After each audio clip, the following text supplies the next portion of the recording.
Jamii ya Watanzania imehimizwa kujitolea kwa hali na mali katika kuwasaidia watoto wanaoishi katika mazingira magumu, wakiwemo yatima wanaolelewa katika vituo mbalimbali vya watoto wenye uhitaji maalum, ili kuwawezesha kupata mahitaji muhimu na fursa stahiki zitakazowasaidia kutimiza ndoto zao. Hayo yamesemwa jijini Dar es Salaam na diwani wa kata ya Msongola Bi Magdalene Nkoba wakati akikabidhi msaada wa vitu ikiwemo nguo, sabuni vilivyotolewa na wanafunzi wa skauti katika kituo cha kulelea watoto yatima cha Upendo kilichopo eneo la Kidole katika kata ya Msongola. Tumekuja kwenye hiki kituo cha Upendo cha watoto yatima kwa ajili ya kuleta faraja, lakini pia kuja kuwatembelea watoto hawa. Kituo hiki kinahitaji msaada. Kituo hiki kinahitaji misaada mbalimbali kutoka kwa wadau, kwa maana bado kipo nyuma sana kwa ajili ya mahitaji. Tunaomba sana kwa wale watakaojaliwa waje kukitembelea kituo hiki kilichopo kata ya Msongola, mtaa wa Kidole, kwa ajili ya kuja kuwafariji watoto hawa na kuangalia kile walichopungukiwa waweze kuwasaidia.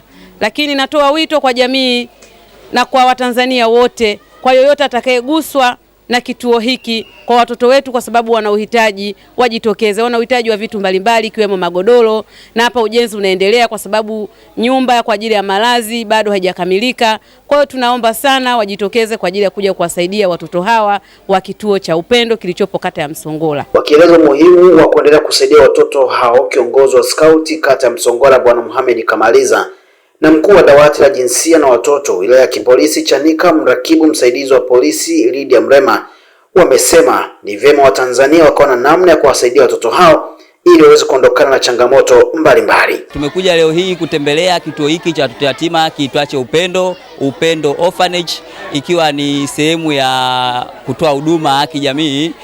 Kwanza kabisa, hii ni miongoni mwa programu za vijana, kwa maana vijana hawa wadogo ni sehemu ya mafunzo katika skauti kwao. Kuna sehemu ya inawahitaji moja kwa moja waonyeshe jinsi gani wanaweza wakasaidia jamii. Hiyo manake inawasaidia pia katika maendeleo yao ya zile taaluma zinazotokana na nini na chama cha skauti katika mafunzo ya programu za vijana, makundilika ya vijana kwa jinsi yalivyo. Lakini mbali na yote pia tumekuwa tukifanya hivi mara kwa mara katika vituo vingi. Hiyo inatokana na pia kanuni yetu ya 3 inatuongoza skauti usaidia watu siku zote. Kwa hivyo tumekuwa tunaangalia makundi gani ambayo ni ya kuyafikia. Tumekuwa tukiangalia yatima, tumekuwa tukiangalia walemavu, lakini pia kuna wakati tunatembelea mahospitali ili kuonyesha jinsi gani skauti inaguswa moja kwa moja na jamii huko mtaani.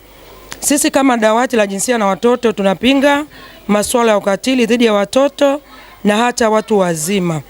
Tunaamini watoto ambao wanafanywa ukatili wanashindwa kutimiza ndoto zao, zikiwepo ni elimu pamoja na yale malengo yao makubwa ya baadaye. Katika research tumeona kwamba ukatili mwingi unafanyika maeneo ya nyumbani, na hasa na wale watu ambao watoto wanawaamini, wakiwepo watu wa karibu sana.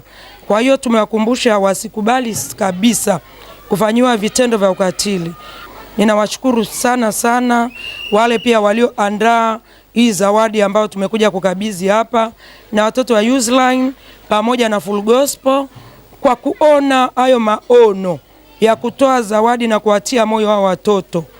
Katika dini inasema dini iliyo safi mbele za Mungu ni kutazama yatima na wagonjwa na wasiojiweza na kujilinda na dunia, tusitende dhambi. Tunaomba sana Watanzania wenye mapenzi mema kuja waje tutembelea Kidole. Kidole iko kata ya Msongola, mtaa wa Kidole.